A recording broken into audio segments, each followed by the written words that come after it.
art of counterterrorism. I didn't invent the term, as you know. The term was invented probably by a Chinese philosopher centuries ago. I'm talking about Sun Tzu. They talked about the art of war. Now, my friends, like it or not, you are, and I think it was mentioned by our minister yesterday, you are in the midst of a war.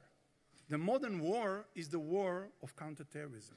And when we are talking about the art of counterterrorism, all of you has to be, and all of you are, if you know it or not, you are artists of counterterrorism, because the art of counterterrorism is much more than an expertise.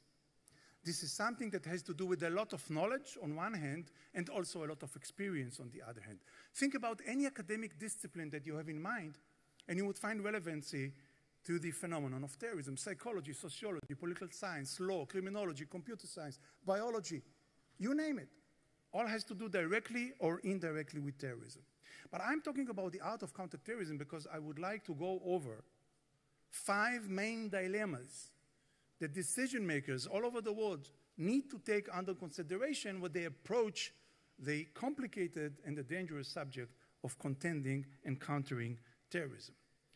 And the first challenge is identifying the enemy. By the way, those are my 2 books. A little PR to my books never hurts, as you know. But the first dilemma is understanding what is terrorism and who are the terrorists. It seems simple, but it's not that simple. I would like to suggest to differ between 3 types of perpetrators. The first type are what we call, the nickname that we gave them is the lone wolves, the individuals, those that have been radicalized on an individual basis by being exposed to the incitement and radicalization, mainly online today, and those that are conducting the terrorist attack without any operational involvement of a terrorist organization. By the way, this is what differs between a lone wolf and other terrorists. There is no operational ties of a terrorist organization to a lone wolf attack. As Minister Dan was mentioned, we are conducting, as we speak, a very in-depth and long research, including psychological interviews of 45 terrorists, jail terrorists, lone wolves, trying to understand the motives, trying to understand the rationale, and we'll talk about that later on. And I want to mention my dear mentor, who's sitting here as well, and he's the leader researcher, Professor Ariel Merari, who's leading this specific research. Now, that's the first type. The second type of perpetrators are the independent networks. Now, what are those independent networks? The independent networks are a bunch of lone wolves. This is practically a contradiction in term. A bunch of lone wolves, a network of a lone wolf. Those people are usually friends, 3, 4, 5, that have been radicalized together, family members. I give the example of San Bernardino in California, a husband and a wife. We had in Israel an attack in Sarona, 2 cousins that have been radicalized by ISIS and decided to conduct the attack. The third type of the perpetrators are the organized terrorism. This is a different ballgame. This is the traditional terrorism, in which you have a terrorist organization that recruit the terrorists, train them, plan the attack, and launch them, give them the operational support, and launch the attack by those terrorists. Now, when I compare the lone wolf challenge to the organized terrorism, the other end of the range challenge, I have good news for you today and bad news at the same time. The good news is that usually lone wolf attacks, the consequences of those attacks are quite limited. How many people can they kill? Well, usually a very limited number. Of course, there are exceptions. We all know Nice, for example, which was an exception. But most of the attacks, injuring few people, maybe killing some of them. I'm not underestimating, God forbid, the suffering of the victims. But when we compare that to the organized terrorism, to 9/11, to Bataclan, to other types of suicide attack terrorism, then, and by the way, all the suicide attackers, as far as I know, those that has stretched with themselves with suicide belts and pressed the button, killing themselves in order to kill others, all of them were organized terrorists. This is a very important fact. We didn't find even one suicide attacker in that modus operandi that was a lone wolf. So when we compare the consequences of the lone wolf's attacks to the organized terrorism, there is no comparison altogether. We have hundreds and thousands sometimes of people which are being injured and killed in this regard. That's the good news. The bad news is, and I would use past terms, and I will explain why in a moment. We used to believe that we cannot prevent the attacks of lone wolves, that intelligence is incapable of doing the job.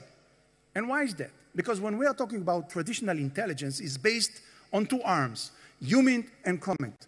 Human sources intelligence and communication intelligence. Now, both arms of traditional intelligence is based on what? It's based on the fact that you have at least two people that share the secret. They have a discourse, they discuss the matter among themselves. In human, you have an agent in the room who's listening to the discussion, and he can intercept the attack. He can tell you the information that will intercept the attack. In comment, you can wiretap and listen to the discussion over the phone or the computer system. But in lone wolf's attack, there is no discussion. There is no sharing a secret in many cases, in most of the cases. Everything starts and ends with the sick mind of one person. So intelligence seems to be paralyzed. Wrong. And I will explain why in a moment. The second challenge is to understand the rationale of the opponent, the rationale of the enemy. Now let me give you the best news of the day. Terrorists, and I'm generalizing here, are in principle rational actors. That sounds weird. How could a person who's ready to strap himself with a suicide belt be regarded as a rational actor? Because what is rationality altogether? A rational decision-making process is a process in which you have different alternatives of behavior, and you are choosing the alternative which you believe is more beneficial than costly. That's a rational behavior. The problem is that there is no generic rationale. My rationale is different than yours, and our rationale is different than Abu Bakr al-Baghdadi. So we need to understand the rationale of the enemy, the rationale of the terrorists. And I have even worse news for you in this regard. There is no generic terrorist rationale. The rationale of ISIS is different than the rationale of Al-Qaeda. And the rationale of Al-Qaeda is different than the rationale of Hamas and Hezbollah. We need, actually, as the artist of counterterrorism, to open our head, to take our own rationality, our own cost-benefit analysis, which is based on our culture, on our religion, on our experience in life, on our interest. We should take it out and where, instead of it, the rationale of the enemy, of the terrorist, understand his point of view, his culture, his behavior. But the problem is even bigger than that, because I'm talking about traditional terrorism. I'm talking about the organized terrorism. What about the lone wolves? I want to show you now 4 pictures of 4 lone wolves that have been arrested in Israel in the last wave of lone wolves attacks. The common denominator in the pictures that have been just taken immediately after they conducted the attack, mainly stabbing. They are being handcuffed and being walked by a police officer to the police car. Probably they are going to spend their life in jail. But there is another common denominator which I want you to reveal it yourself. The smile on the face. That's not a photo opportunity. That's not a coincidence. This is practically something that we see over and over again, by the way, not just in Israel. Many victims of terrorists, lone wolves, in Europe and other places reported that they saw a big smile on their face before they conducted the attack. Our task as experts, as the artists of counterterrorism, is to understand the smile. Why is he smiling? Because he's reporting to himself that what he did is the beneficial thing to do. I would like to suggest another explanation. Because he's reporting to himself that what he did right now is the honorable thing to do. And why is it the honorable thing to do? Because he was exposed to this incitement for years, online and other incitement that told him that this is the honorable thing to do. Now, I'm using the term, before that, when we are talking about lone wolves attacks, we're talking about different modus operandi. It's actually probably all types of modus operandi with one exception. On top of stabbing, vehicle running, we had also bulldozing, which is a vehicle running with a bulldozer here in Jerusalem, and shootings and ID bombings. What we don't find, as I said before, is the suicide attacks. Now, I'm using the term jihadi zombies. It sounds weird. Why do I use the term jihadi zombies? Because I want to take out any shred of honor from this type of activity. Let me show you another jihadi zombie. You would see him coming from the left to the side with an orange shirt and starting to stab every person. It was in Ra'anana, about 1 kilometer from the campus of my university, and start to stab every person which is waiting for the bus. This is a jihadi zombie behavior. Now you would say, okay, this is Israel's problem. Well, it's not. You have those jihadi zombies today all over the world. This is a jihadi zombie from Britain. A jihadi zombie that just now slaughtered, and you see the corpse of the soldier, Lee Rigby, in the suburbs of London. And you would expect from a guy like that after the attack to run away. He could save his life and run away. No, he was waiting there. He actually approached the corpse. He mixed his hands with the blood of the victims, and he asked bystanders to take out the cellular phone and take a video of his. It's important for them to give those statements after and before they commit the attack. A jihadi zombie in the United States, if you wish, Zale Thompson. In 2014, he converted to Islam and actually started to attack NYPD officers in Queens. Now, this is another thing that I would suggest you to look closely. We see in ICT, in our research center, we see more and more converts which are involved in this radicalization process and terrorist attacks all over the world. By the way, even including in Israel, it's amazing. A Russian Jew that immigrated from Russia to Israel, converted to Islam in Israel, and was arrested by the ISA, the Israeli Shabak, was arrested just before he wanted to cross the border to join ISIS in Syria. Now let me go back. I said we used to believe that intelligence is incapable of dealing with this problem in past terms. Today we think differently. And the reason is because we have found that the compensation for lack of human and comment is OSINT, open sources intelligence. I think that in this framework you should understand the two lectures that were given today and yesterday by Minister Erdan. He's giving so much emphasis on online incitement because this is the key factor today to understand this phenomenon of the lone wolf altogether. The writing is on the wall, is on the Facebook wall, if you wish. For example, Ishaq Badaran, just before conducting the attack, putting propaganda of ISIS on his Facebook wall. Fadi Alun that conducted an attack in 2015, writing in his Facebook just before the attack, in the name of Allah, the merciful and compassionate, or Allah, today I decided to achieve shuhada, to become a martyr. This is an intelligence warning, if you wish. Now, the internet is also serving as tutorial. Those guys do not necessarily know exactly how to conduct those attacks. So they have a tutorial telling them how to buy a regular knife and to snitch that in a way that if you stab with this snitch knife, there is no way to repair the veins. This will be a fatal attack. And many, many other examples, like the imam who's telling them how to stab or to slaughter a soldier from behind.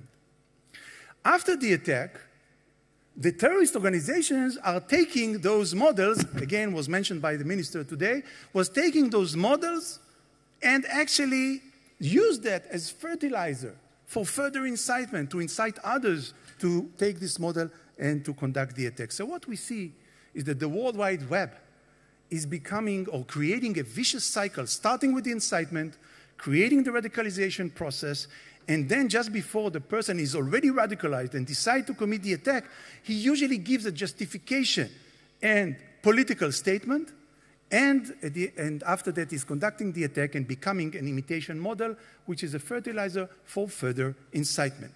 The good news is that this is transparent, and we can use some of the material for intelligence reasons as intelligence warning. The third challenge is the challenge of decoding the terrorism equation. If you would ask me if I can summarize everything I learned about terrorism in the last 35 years into one sentence, that's the sentence. The sentence is terrorism is a combination of two factors: motivation, multiple operational capability. The terrorist needs motivation that leads them to attack, and the operational capability that gives them the ability to materialize the motivation. If one of the factors is missing, there won't be an attack. Easier said than done to deal with those two problems as counterterrorism experts. Why? Because if you are trying to lower down the operational capability of the terrorist, how do you do that? You fight them. You kill them if necessary. You arrest them. You confiscate their funds. You destroy their weapons. When you do all of the above, like it or not, you raise their motivation to retaliate.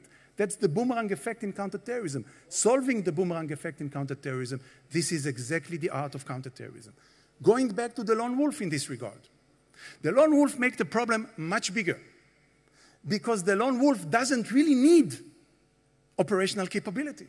He just gets into his car, he's turning the keys and starting the engine, and he has a weapon, or taking a knife and he has a weapon. So the operational capability is not a factor there, only the motivation. This is why understanding the motivation of the terrorist, of the lone wolf terrorist, is so important for us. And talking about the motivation, and this is one of the outcomes of the research that we have conducted together with the science department of the Ministry of Public Affairs, and the Israeli prison system. The understanding this is crucial. And we have found that actually you need to understand this as a model of some kind of a path that the different terrorists have different reasons why they do that, different motivations, ideological, personal, psychological. Each one of those interests is filling this bath. And when the bath is full and has a spillover, then the attack occurs. We also have found that there are trigger events like traumatic events, like being exposed to a model of imitation and so on and so forth, that lower down the wall of the bath. So this spillover will come earlier, maybe even bigger than it used to be before. I won't bother you with the conclusion. There is some kind of equation which is coming out of the understanding of this process altogether. I'm sure that the ministry will share this with you when the research will be conducted fully. The fourth challenge is the democratic dilemma in counterterrorism. Now, I don't need to tell it to you. My friends, you are dealing with the responsibility of countering terrorism, and you are politicians, elected politicians. You fully understand the contradiction between the efficiency in counterterrorism and guarding liberal democratic values. That's the democratic dilemma in counterterrorism. Solving that, it's the art of counterterrorism. This is exactly the burden on your shoulder, because you don't want to be a dictatorship that has all the tools to counter terrorism, but no liberal democratic values, and you don't want to be totally liberal Democrat, turning a blind eye to the threat of terrorism and not be effective in protecting your own people altogether. Finding the right balances, the right doses, that's the art of counterterrorism. The last statement, or the last dilemma, actually this is finding the right balance of the democratic dilemma. The last dilemma I would like to share with you is the tension between balancing awareness of the public and resilience of the public. Now, you see those leaflets all over the United States, in the underground, in the airports. If you see something, say something. What's the meaning of that? The meaning is raising your awareness. Yeah, we have delegations from all over the world which are coming to visit us at ICT, being briefed by us, and they ask us time and again, what is the one factor that makes Israel better than others in counterterrorism? And I say there are many factors. We have good intelligence. We have great police department. We have very good cooperation between the intelligence, the police, prison system, and so on and so forth. But if there is one factor that I need to mention, I would say it's public awareness. The Israelis are aware to their surrounding much more than any other nation on earth, in my view. You don't believe me? Try this. Don't try it. Take your bag, leave it outside the hotel. Please don't do it, okay? The police officer will kill me here. And start to check how long would it take until a civilian would notice that and will call the police, and the bomb squad will come and will neutralize that. I bet somewhere between 5 to 7 minutes. Try to do it in your cities, in New York. Try to do it in Greece. Try to do it in every country of yours. Probably it will take hours or days, if at all, it will be noticed. That's the awareness. It's a different mentality. You know, I was teaching police officers in the United States, and I wanted to explain this different mentality to them. So I said to them, think about mall security. Well, we in Israel, we have mall security, and you have mall security. We have entrance control, and you have entrance control. We have guards in the entrance control, and you have guards in the entrance control. Our guards are checking the bags of the people at the mall, and you are checking the bags of the people at the mall. But we are checking the bags of the people who's getting into the mall, You're checking the bags of the people who's getting out of the mall because you're looking for thieves and we're looking for terrorists. That's the whole difference of awareness. Last but not least is understanding the tension between building awareness and public resilience. My friends, terrorism at the end of the day is a psychological warfare. The terrorists want more than anything else to terrorize. They win and lose by the ability to terrorize your people, to prevent them from touring around the world, to prevent them from coming as tourists to your country, to prevent them from doing their day-to-day activity and leisure time. That's exactly what modern terrorism is all about. Now, if you educate your people to be too much aware to their surrounding, you might cause some panic, some fear, some anxiety, and then terrorists would win without shooting one bullet. Finding the right balance between awareness and resilience, that's the art of counterterrorism. So really to conclude, I want to share with you the last anecdote. In the 90s, we had in Israel a severe wave of suicide attacks. Almost every week we had a bus who blew up with a Palestinian terrorist, strapped himself with a suicide belt. One day, it was Thursday afternoon, 4 p.m., there was a suicide attack in Tel Aviv, in a bus. And immediately after that, I'm getting a phone call from a journalist. And the journalist is asking me the regular question, who do you think is responsible for the attack? Why now? And all the regular questions. But then he surprised me with another question.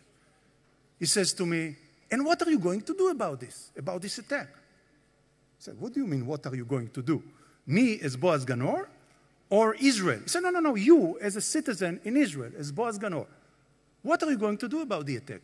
I told him, you know what? Right now, as we speak, I'm going to fight terrorism. He said, really? What are you going to do? He thought I'm taking a knife between my teeth and I'm going to slaughter Palestinians or something. I said, I'm right now, bear in mind, I was much younger, 94, 95.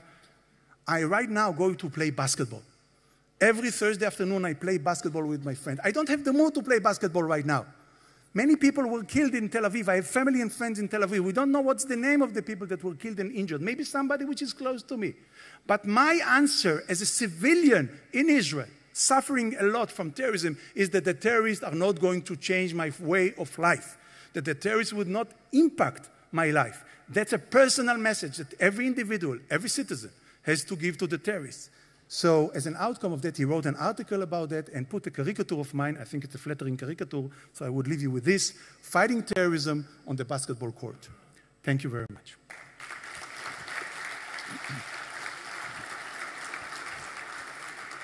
Now, I hope that I persuaded you that was a good reason to bring me, because I'm a lousy moderator, but a good speaker. So that's the reason. As a lousy moderator, let me tell you that we gave you some food for thought, and right now you deserve real food. So actually, we will have a break of about 15 minutes. We'll call you back very soon to prolong that. You have coffee outside and enjoy. Thank you.